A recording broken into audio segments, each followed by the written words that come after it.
হয় তোকে আমি আজকে হাতে কলমে শেখাবো। নাম কি, সমস্যা কি? গাড়ি চালাতে পারো না?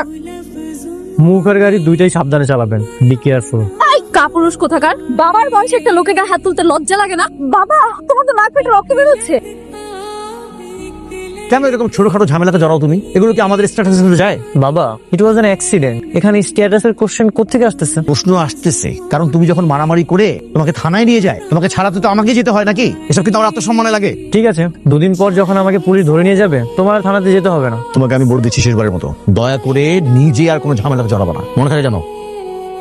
আপনি এখানে কেন? আমার খোঁজ পেলেন কিভাবে? তোমার ঠিকানা বের করা কি খুব বেশি কঠিন? তোমার ইনফরমেশন আমি সবকিছুই জানি। তুমি কখন কি করছো, your family background, where you stay, everything. Oh I see. বলেন কেন এখানে এসেছেন? আচ্ছা, গতকাল আমার অনেক রাগ উঠেছিল, সেই জন্য তোমার বাবার সাথে আমি খারাপ ব্যবহার করেছি। ও হ্যাঁ, তোমার বাবাকেও তো আমার সরি বলা উচিত। ঠিক আছে, তুমি তাহলে বাসায় যাও, আমি কিছুক্ষণ পরে তোমার বাসায় চলে আসতেছি। Enough is enough. যা হয়েছে এখানেই ক্লোজ করেন। ফার্দার আপনি আমার বাসায় যাবেন না। আপনাকে তো ঠিক চিনলাম না। আপনি আমাকে চিনবেন না, আপনার মেয়ে আর তার বাবা আমাকে ঠিকই চিনবে। ওনারা কি বাসায় আছে? হ্যাঁ আছে। হাই আঙ্কেল, আমি আসলে আপনাকে সরি বলতে এসেছি। সেদিন আপনার গায়ে হাত দেওয়াটা একদম উচিত হয়নি, সরি। এই অসভ্য ইতর বেয়াদব, আমার গায়ে হাত দিয়ে তুই আবার আমার বাড়িতে এসেছিস, তোকে আমি কি করি দেখ। আঙ্কেল, আমি জাস্ট আপনাকে সরি বলতে এসেছি। আমি এখানে কোনো ঝামেলা চাই না। আমি আপনার মেয়েকে ভালোবাসি, that's why I keep forgetting everything.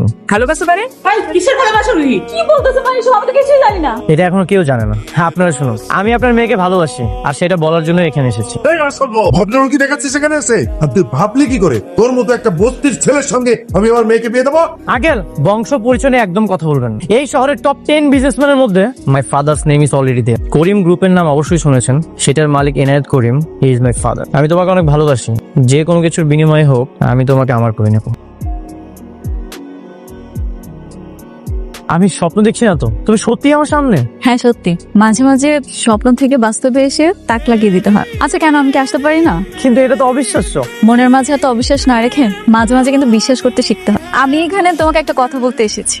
দেখো, তুমিও জানো আমিও জানি আমাদের মাঝে ভালোবাসাটা সম্ভব না, কিন্তু তুমি চাইলে আমরা ভালো বন্ধু হতে পারি। কি বন্ধু বানাবে আমায়, ফ্রেন্ড? ঠিক আছে, আপাতত তোমার সাথে ফ্রেন্ডশিপ করে নিলাম, কিন্তু একটা সময় তোমার মনে জায়গা করে নিব।